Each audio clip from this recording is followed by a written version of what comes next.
Assalamualaikum warahmatullahi wabarakatuh. Izin memperkenalkan diri, nama saya Muhammad Satrio Dwi Andika dari kelas C Fakultas Psikologi jurusan Psikologi. NIM saya adalah F111230160. Saya di sini akan mempresentasikan makalah dengan judul Kebudayaan dan Peradaban Islam pada masa Khulafaur Rasyidin Utsman bin Affan. Dosen pengampu Muhammad Dilia Ulami, SPD, IMPD, I. Langsung saja kita ke bab 1, pendahuluan. Yang pertama adalah latar belakang. Islam merupakan agama yang diwahyukan kepada Nabi Muhammad SAW sehingga membawa bangsa Arab dari masa keterbelakangan bodoh dan lainnya menjadi bangsa yang maju dan terkenal sampai sekarang. Pada perkembangannya, Islam mengalami beberapa kali pergantian khalifah untuk meneruskan perjuangan menegakkan agama Allah. Meskipun ada beberapa tahapan pemerintahan yang ada di Islam mengalami kemajuan dan kemunduran, akan hal ini tidak menyurutkan Islam berkembang dan dianut oleh banyak manusia di muka bumi. Setelah Nabi wafat, maka dakwanya diteruskan oleh Khulafaur Rasyidin, yaitu sahabat Nabi yang dikenal dengan seorang bijaksana. Utsman bin Affan adalah sahabat Nabi SAW yang dimana ia adalah Khulafaur Rasyidin yang ketiga. Beliau adalah seorang yang sangat rupawan dan lemah lembut. Utsman adalah saudara yang kaya tetapi dermawan. Beliau adalah pedagang kain yang kaya raya. Selanjutnya adalah rumusan masalah. Yang pertama adalah bagaimana proses pengangkatan Utsman bin Affan menjadi khalifah.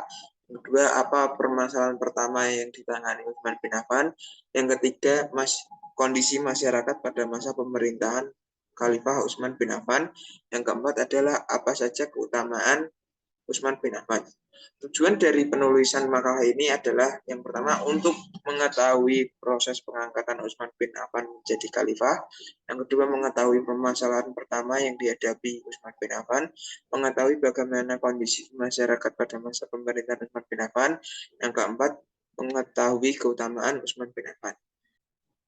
Yang kedua adalah pembahasan. Yang pertama dari pembahasan makalah ini adalah proses pengangkatan Utsman bin Affan sebagai khalifah.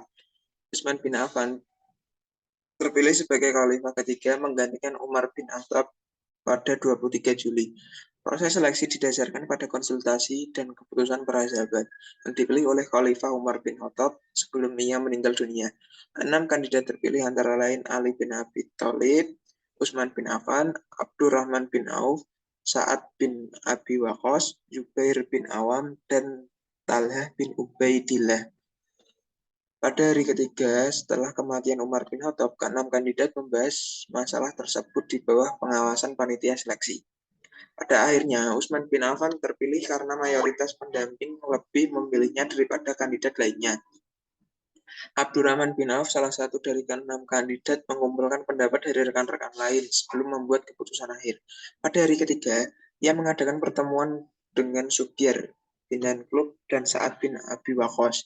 Dan setelah membahas masalah tersebut, Abdurrahman bin Auf menoleh ke Ali bin Abi Thalib dan membacakan syahadat, meminta Ali untuk mendukung keputusan jika Utsman dipilih dan patuh jika Ali sendiri dipilih. Pada akhirnya, semua muslim yang hadir sepakat untuk mengangkat Utsman bin Affan sebagai khalifah. Acara ini berlangsung di Muharram 24 Hijriah dan pengumuman dilakukan setelah sholat berakhir. Proses pemilihan Utsman bin Affan sebagai khalifah ketiga dilakukan oleh komite yang terdiri dari 6 anggota yang ditunjuk oleh Umar bin Khattab. Dan keputusan akhir dibuat setelah konsensus dicapai melalui diskusi di antara para sahabat. Proses ini dipandu oleh Abdurrahman bin Auf, salah satu dari 6 kandidat yang mengumpulkan pendapat dari rekan-rekan lainnya dan mengadakan pertemuan di Subyar bin Klub dan Sa'ad bin Abi Waqqas sebelum membuat keputusan akhir. Pada akhirnya, semua muslim yang hadir setuju untuk menunjuk Utsman sebagai khalifah dan pengumuman itu dibuat setelah berakhirnya sholat. Perlu dicatat bahwa Utsman berusia 70 tahun pada saat pengangkatannya sebagai khalifah. Dan peristiwa itu terjadi pada bulan Muharram pada tahun 24 Hijriah. Pembahasan kedua adalah permasalahan pertama yang ditangani Utsman bin Affan. Kasus hukum pertama yang beliau hadapi adalah kasus Ubaidillah ibnu Umar bin Al-Khattab. Ubaidillah bin Umar mendatangi putri Abu Lulu'ah, pembunuh Umar, lantas membunuhnya. Kemudian ia juga membunuh seorang Nasrani yang bernama Jufainah. Ia juga membunuh Al-Hurmuzan yang berasal dari Tustar. Konon mereka berdua adalah penghasut Abu Lulu'ah untuk membunuh Umar. Umar memerintahkan agar Ubaidillah dipenjarakan agar khalifah setelahnya dapat menjatuhkan vonis hukum. Ketika jabatan khalifah telah diduduki oleh Utsman bin Affan, beliau duduk bersama sahabat yang lain untuk menjatuhkan hukuman terhadap kasus Ubaidillah. Ali berkata, tidak adil jika ia dibiarkan, sebagai isyarat bahwa ia harus dikisas. Sebagian muhajirin berkata, kemarin ayahnya dibunuh, apakah sekarang anaknya juga harus dibunuh? Umar bin Al-Ash berkata, ya Amiral Mukminin, Allah telah melepaskan dirimu dari permasalahan tersebut dan kasus ini terjadi tidak pada masa pemerintahanmu. Maka tutup saja kasus ini. Utsman bin Affan membayar diat atau denda kepada keluarga korban pembunuhan dari hartanya pribadi karena kasus ini dikembalikan kepadanya. Namun, karena orang terbunuh tersebut tidak mempunyai ahli waris, maka diat dimasukkan ke Baitul Mal. Yang ketiga adalah kondisi masyarakat pada masa pemerintahan Khalifah Utsman bin Affan. Pada masa kepemimpinannya, umat Islam mengalami hidup yang serba nikmat, bahkan cenderung mewah, hingga batas yang tidak diajarkan oleh Islam. Mereka merenovasi rumah, mengganti pakaian, mengubah pola makan dan minum, serta membangun gedung-gedung yang megah dan indah. Para sahabat senior keluar ke wilayah-wilayah ditaklukkan setelah mereka berhasil dalam berdagang, membangun, dan bercocok tanam. Lalu Al-Bukhari dalam tarikhnya berkata dari Musa bin Ismail bahwa ia telah mendengar Al-Hasan berkata, aku mendapati semua pemerintahan Utsman ketika para pemberontak memusuhinya. Pada masa itu, tidak ada hari yang mereka lalui kecuali hari pembagian rezeki. Tidak ada kalimat yang lebih sering terdengar kecuali, wahai kaum muslimin, segeralah ambil harta kalian, dan segeralah ambil minyak samin dan madu kalian. Berbagai hadiah terus mengalir, rezeki berlimpah, perasaan aman menyelimuti, ukhuwah terjalin erat, kebaikan bertebaran, tidak ada seorang mukmin pun yang takut terhadap mukmin yang lain.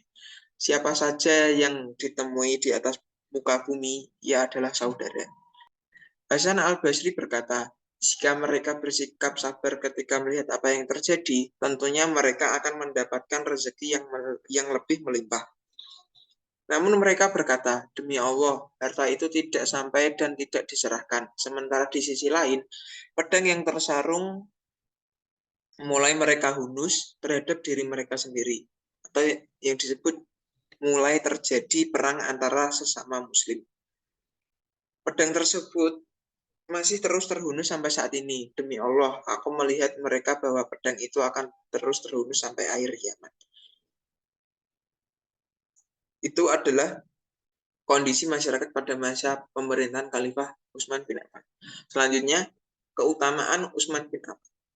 Yang pertama adalah Rasulullah Shallallahu Alaihi Wasallam segan padanya. Abu Bakar dan Umar pernah masuk menemui Nabi Muhammad. Beliau tidak merubah posisi duduknya. Hingga kemudian datanglah Utsman. Beliau pun memperbaiki kain dan posisi duduknya.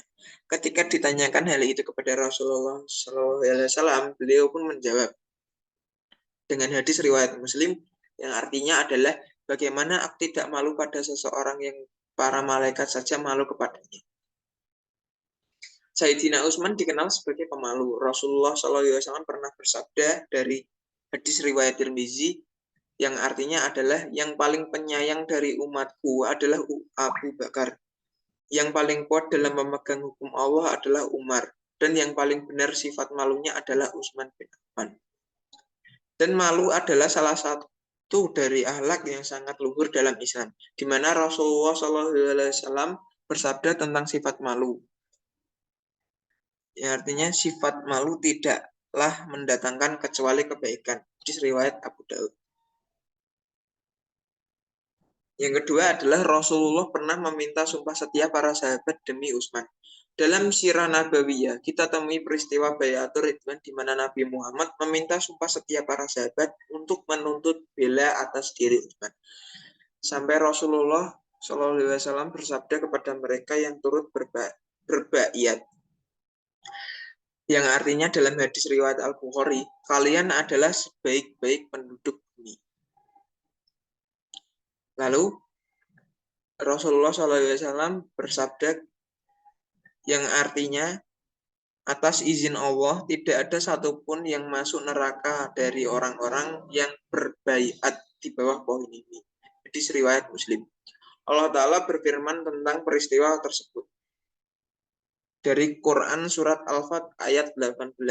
Artinya sesungguhnya Allah telah ridho terhadap orang-orang mukmin ketika mereka berjanji setia kepadamu di bawah pohon, lalu Allah mengetahui apa yang ada dalam hati mereka, lalu menurunkan ketenangan atas mereka dan memberi balasan kepada mereka dengan kemenangan yang dekat waktunya. Lalu yang ketiga adalah Rasulullah meridhoi dan mendoakan keridhaan Allah atasnya. Berikut doa yang dipanjatkan Nabi terhadap Utsman bin Affan.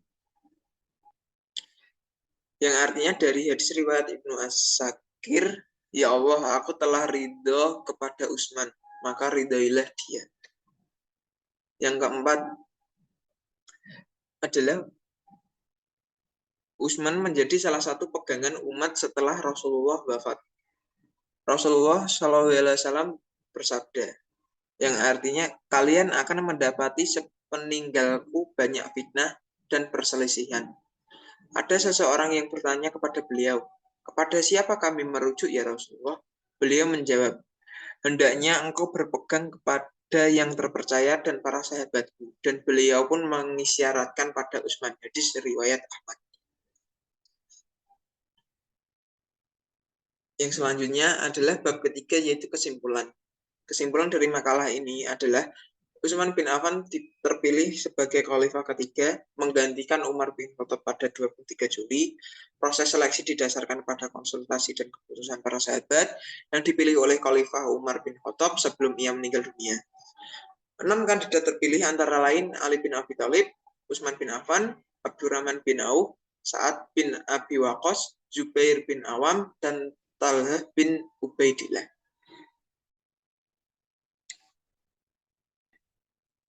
Pada hari ketiga setelah kematian Umar bin Khattab, ke-6 kandidat membahas masalah tersebut di bawah pengawasan panitia seleksi, lalu diputuskannya Utsman bin Affan menjadi khalifah yang ketiga. Permasalahan pertama yang ditangani Utsman bin Affan adalah kasus hukum pertama yang beliau hadapi, yaitu kasus Ubaidillah bin Umar bin Al-Khattab. Ketika jabatan khalifah telah diduduki oleh Utsman bin Affan, beliau duduk bersama sahabat yang lain untuk menjatuhkan hukuman terhadap kasus Ubaidillah. Allah telah melepaskan dirimu dari permasalahan tersebut dan kasus ini terjadi tidak pada masa pemerintahan, maka tentu saja kasus ini. Kondisi masyarakat pada masa pemerintahan Khalifah Utsman bin Affan pada masa kepemimpinannya. Umat Islam mengalami hidup yang serba nikmat, bahkan cenderung mewah, hingga batas yang tidak diajarkan oleh Islam. Dan Al-Hasri berkata, jika mereka bersikap sabar ketika melihat apa yang terjadi, tentunya mereka akan mendapatkan rezeki yang lebih melimpah. Utsman bin Affan memiliki keutamaan sebagai berikut yang tertera pada makalah tadi adalah Rasulullah SAW segan padanya. Yang kedua, Rasulullah pernah meminta sumpah setiap para sahabat demi Utsman. Yang ketiga, Rasulullah meridhoi dan mendoakan keridhaan Allah atasnya. Yang keempat adalah menjadi salah satu pegangan umat setelah Rasulullah wafat. Demikian isi presentasi saya pada kali ini. Semoga dapat bermanfaat bagi kita semua. Apabila ada kesalahan dan kekurangan, saya meminta maaf sebesar-besarnya dan terima kasih atas waktunya yang telah diberikan. Wassalamualaikum warahmatullahi wabarakatuh. Terima kasih.